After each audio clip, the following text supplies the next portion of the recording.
Hey y'all, this is Melissa with Mesquitefield Farm, and today we're talking about preserving the harvest and ways that you can create alternate revenue streams on your farm with produce that maybe is not your A quality, your best quality, maybe it has some blemishes on it and stuff like that. So we're going to talk about the ways that you can preserve that to generate extra revenue on your farm. We're going to be working specifically with apple butter today, and we're going to talk about basic equipment that you're going to need in order to do water bath canning. Okay, so the first thing we're going to do is we're going to discuss the equipment that you need to be able to do water bath canning. So this pot, I'm trying to think, I think it's a 32 quart, don't quote me on that. You can get this on Amazon for about $40 to $50, and it comes with everything you're going to need for basic starting of water bath canning, okay? So you get the pot, and let me grab a pot holder, hold please. And it comes with this, what do they call it? The steel, it's the can holder that you can immerse into the water. This one is not stainless steel, as you can see. You can purchase another one that is. It's about $15 to $20. I'm going to be getting one soon because I feel like I've sufficiently used this one, so I deserve a new one that doesn't rust. These that come with it will rust, so that's kind of a problem. The other thing that we usually come with the kit is a pair of jar grabbers. So you can use these to pick them up, put them in, take them out, that sort of thing. It will come with a little stick with a a magnet on the end, so that you can use that to grab your lids out of your sterilized water or your boiling water. It also comes with this nifty little gadget here. On this end, you can use these little steps to see how much headspace you're giving your product in your jar, because most of your recipes will require a certain amount of headspace. Because what happens is, as these sit in the water bath, the air expands and sometimes the fluid or whatever will come up too. So you don't want that coming up and out of your jar. Okay, so always check the headspace on a recipe. It will tell you if it's required. And then you need a funnel of some sort. The canister set comes with a plastic one. And I used that one sufficiently that I felt like I deserved to get a stainless steel one. So here we are. And then you will need jars. A few things about the jars. If you're doing any kind of vegetable brining or vegetables like canned beans or something like that, I suggest using a regular mouth jar so that you have this kind of lip here, or shoulder. You have a shoulder on the jar. The reason for that is it helps keep the vegetables in the brining fluid or the liquid that's in the jar. If you're using a wide mouth jar, the produce tends to want to float up and out of the brining fluid. So just a little piece of advice there. Ask me how I know, because I've done it. And that's the basic equipment that you need to be able to do water bath canning. We will get into more details as we get into the actual canning process and then do that. But next we're gonna show you our recipe that we're making today. Today we're gonna be making apple butter. This is a family recipe, so I'm not gonna be giving you exact ingredients here. It's just about the process. You can go online and find recipe, try them out. We're also actually today on this particular batch, I'm making a slight modification with some of the spice mix. So this won't be for sale. This will be for family to test it out for me and see how it turns out for them. So we're going to start off with our applesauce. You can use store-bought applesauce from a jar. That's totally acceptable. In fact, that's what this batch is here. I also have a tendency to, when I buy apples, I will save, whatever I didn't use in the recipe, use and eat during the week, and then every once in a while make applesauce out of them. And also another option is to, if you happen to have excess apple harvest, you can utilize that fruit to make this recipe as well. And then some apple cider, some sugar, and then our spices. And that's it. So we're going to turn the heat on this, and we're going to mix the spices and the sugar into the applesauce. We're going to let it come to a simmer, and then we're going to let it simmer until it starts to thicken really well. That's what you're looking for. With certain fruits and vegetables that are acidic, you don't have to add, not acidic. With certain fruits, when you're making jams, they have enough pectin in them already that you don't have to add additional pectin. Applesauce is one of those. Apples are one of those fruits. Just pay attention to that on your recipe. It will tell you whether or not you need pectin in it. So in this particular case, we don't. It's going to thicken on its own as it simmers down. So what we'll do is we're going to let this simmer down. We'll come back when it's ready to go, and then we'll show you how to actually can. Our apple butter, is ready, and I just want to show you something to look for so you have an idea of when it's ready yourself. So when you pull a spoonful out, and you just pour it on top of itself, you want to see it kind of making little piles on itself. It doesn't dissolve right back into the mixture really easily. Okay, so that's how you know you've got a nice thick mixture that as it cools, it's going to get even thicker. Okay. All right, I want to spend a second talking about these jars again.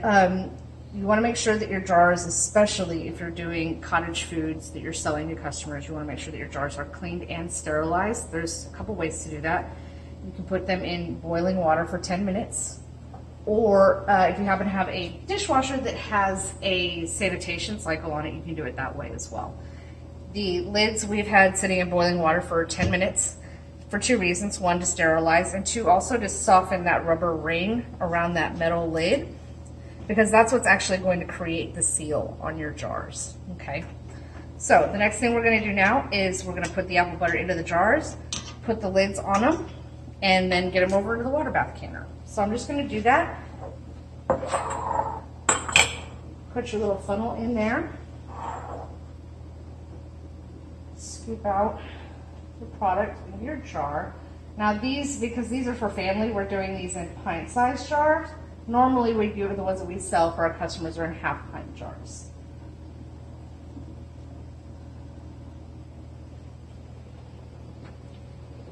All right. And so now I want to show you what I was talking about with that headspace here. I've done this enough to know where I'm pretty comfortable with having that headspace on here. But this is where you would use the tool, and I don't know if you can actually see it on the camera, but it's got numbers here. So this is 1 inch, 3/4 inch, 1/2 inch, and 1/4 inch, right?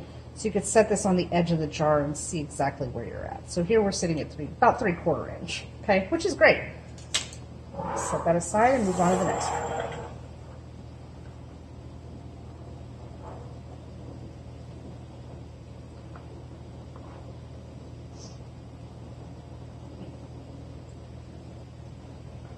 Canning has been, I found, to be a really great way to preserve extra harvest or harvest that doesn't look the best, as prettiest. It's a great way to generate extra revenue on your farm. Really, for me, the fun part is developing the recipes and figuring out what works and what your customers like. Some of my favorite things to do is the apple butter. Obviously, I love strawberry jam and pickled anything. I'll eat pickled anything. So, and I find that customers do too. And if you can create something that's kind of a niche, however you want to say it. For example, we have mesquite trees out here, obviously, hence the name Mesquite Field Farm, right? And a lot of folks have had mesquite bean jelly, right? But how many folks have had whiskey mesquite bean jelly, right? So that's just a way to turn a product that you already have into a revenue generator, and you just kind of made a twist on it that's different from what everybody else is doing. And that's the great thing about this cottage food law, is that it really gives people the opportunity to do that and experiment and create new things and generate money for their farms. All right, I think I've got just enough here for one more, maybe a little bit extra. We had that with some biscuits in the morning.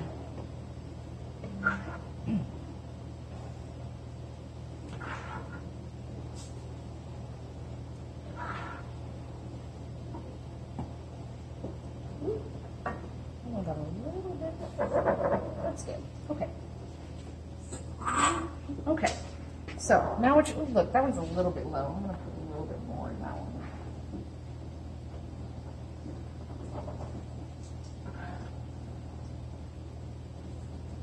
I don't like to waste things.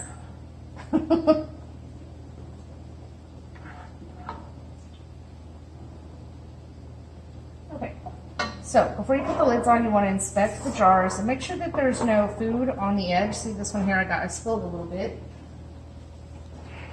So grab a paper towel and just wipe down your edges. Try not to touch the tops. We want to make sure that we're keeping these as sterile as possible.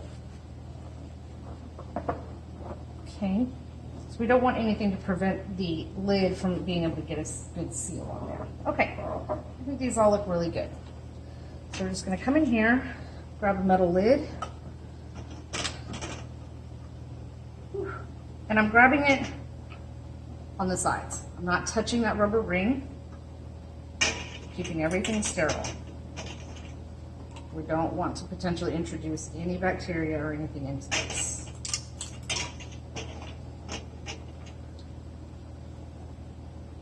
Okay, now I'm going to take our rings, set them on top.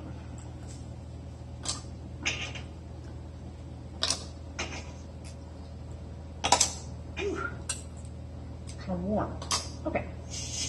And then what we're going to do here is we're just going to do what's called finger tightening. Okay?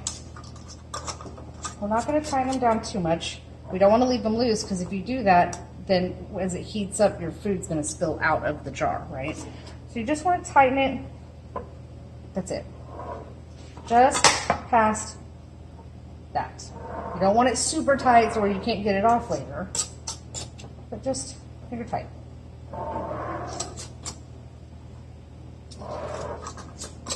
So what I would do is just turn it until it stops on its own, and then one extra little twist after that. Okay? So now I'm going to take these over here to our water bath.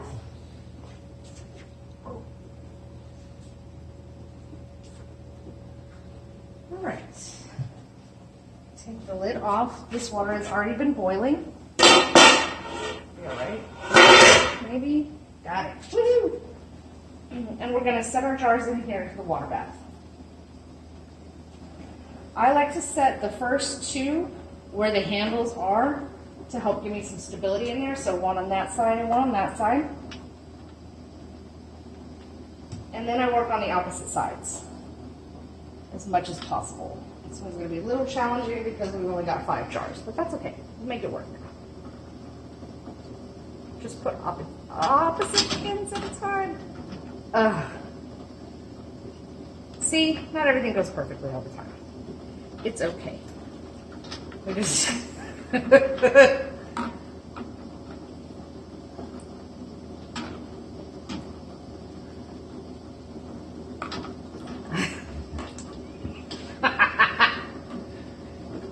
amazing. Okay. All right, calm down. Just everybody just simmer down in there. All right, I'm gonna grab this last guy and get him in the center here. But I don't really want them touching.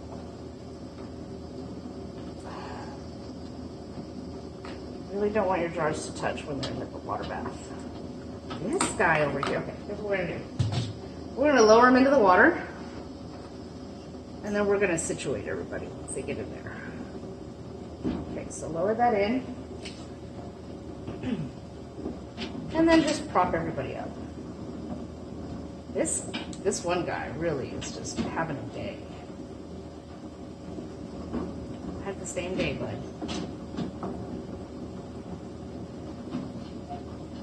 Now you see those bubbles coming up out of there? That's actually the air expanding inside of the jar, which helps create the seal as it cools down, as the air contracts as it cools down. Okay, we're just going to rearrange things a little. I don't know why this is giving me such fits.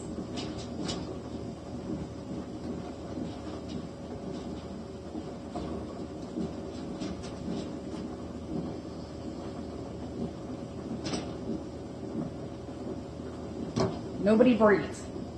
Nobody move. We got it. I think these two are touching.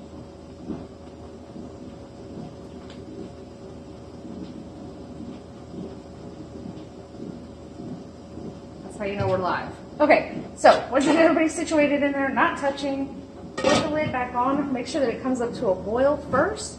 And then at this altitude, with what we're doing, the pint jars, we're going to let it boil for 10 minutes to seal. And then we'll be back when we're done.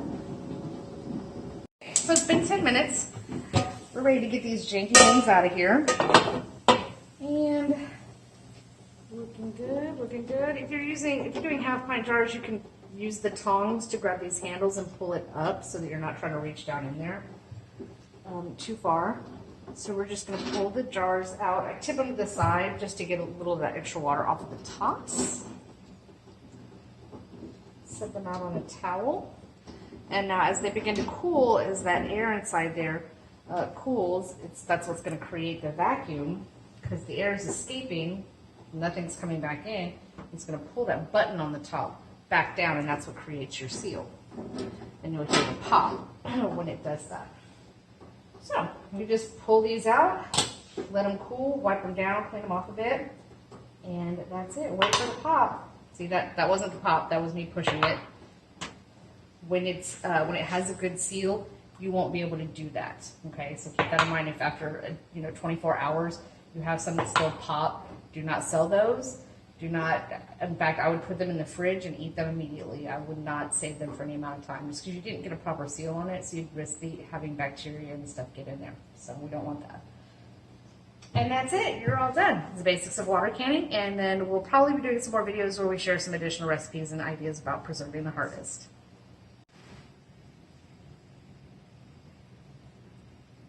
So as soon as I stop recording, 2 of them pop, so we're waiting. Popping. We've got 3 of them that have already popped. These 3 are ready to go.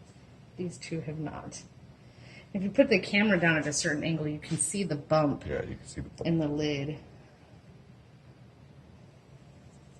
This stuff on top is just from my canner. I've had it for a very long time.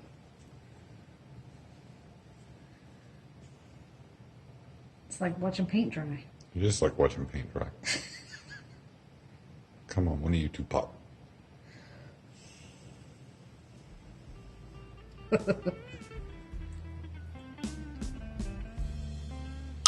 There it is. There it is.